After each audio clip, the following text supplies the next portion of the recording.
if you get to work on just one of these in your career. Apple's been very fortunate. It's been able to introduce a few of these into the world. In 1984, we introduced the Macintosh. It didn't just change Apple, it changed the whole computer industry.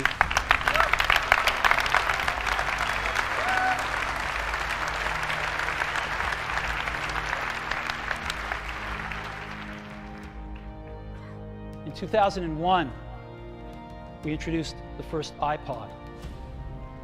And it didn't just change the way we all listen to music. It changed the entire music industry.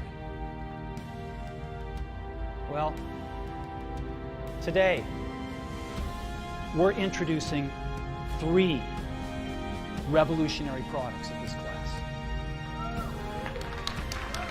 The first one is a widescreen iPod with touch controls.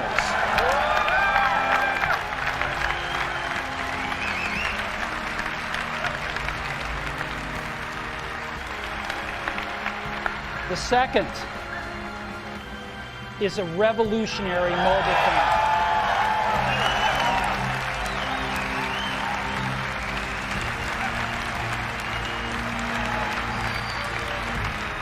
And the third is a breakthrough internet communications device.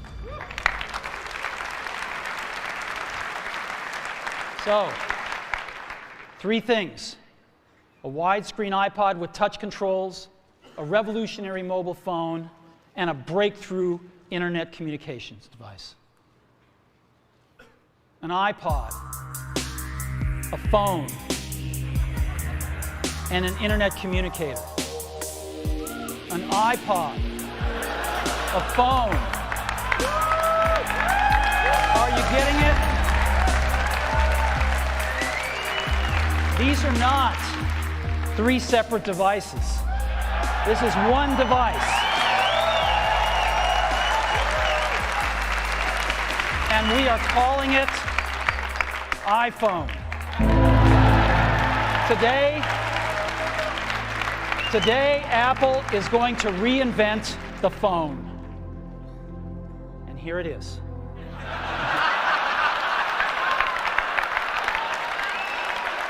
No.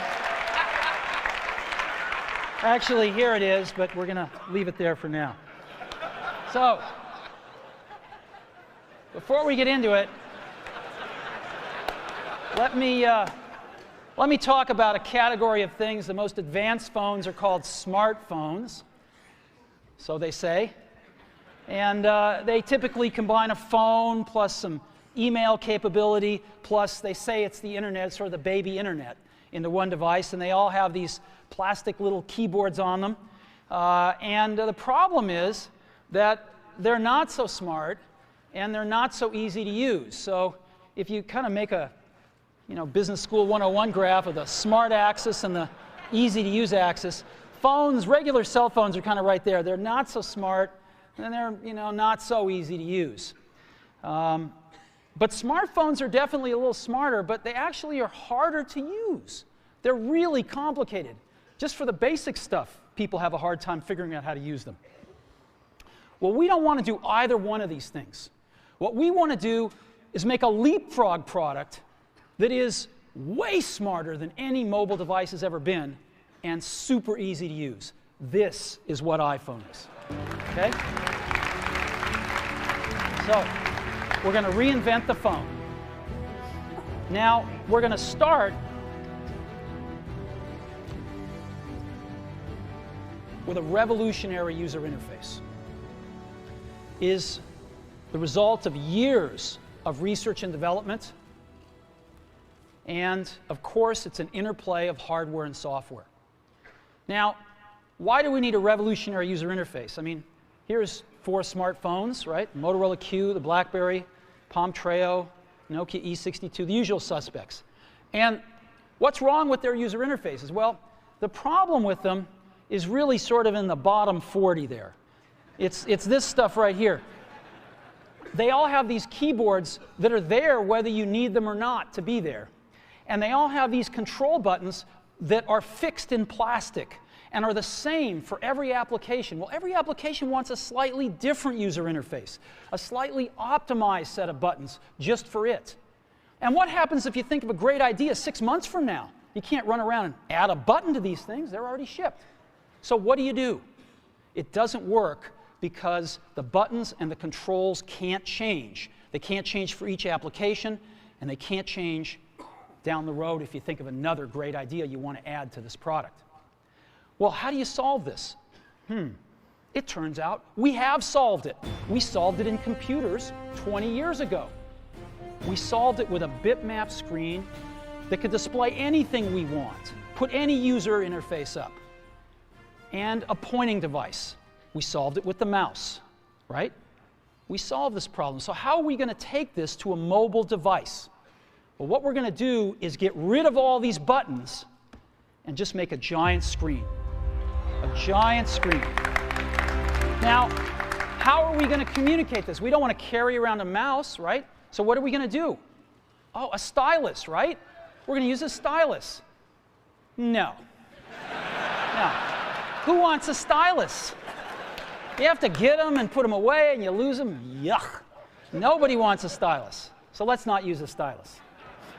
We're going to use the best pointing device in the world. We're going to use a pointing device that we're all born with. We're born with 10 of them. We're going to use our fingers. We're going to touch this with our fingers. And we have invented a new technology called multi-touch, which is phenomenal. It works like magic. You don't need a stylus. It's far more accurate than any touch display that's ever been shipped. It ignores unintended touches. It's super smart. You can do multi-finger gestures on it. And boy, have we patented it.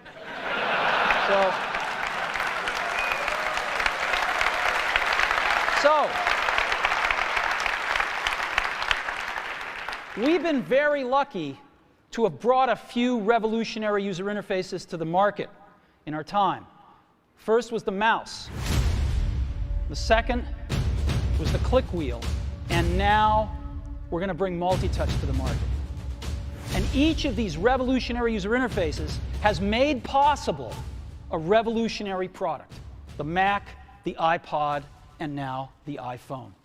So, a revolutionary user interface. We're going to build on top of that with software. Now, software on mobile phones is like baby software.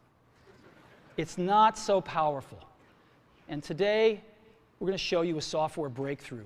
Software that's at least 5 years ahead of what's on any other phone. Now, how do we do this? Well, we start with a strong foundation. iPhone runs OS 10. Now,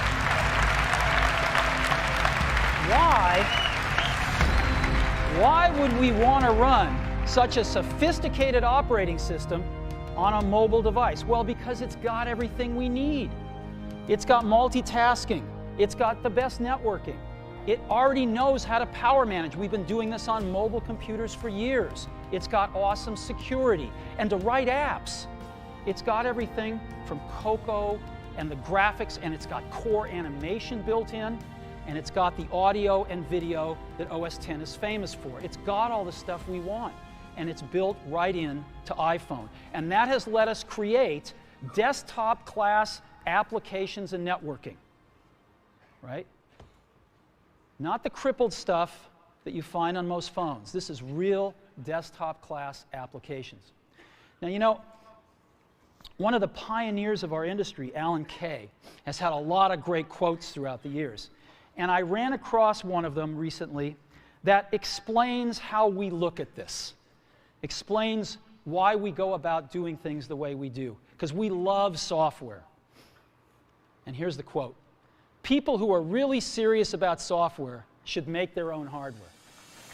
You know, Alan said this 30 years ago, and this is how we feel about it. And so we're bringing breakthrough software to a mobile device for the first time.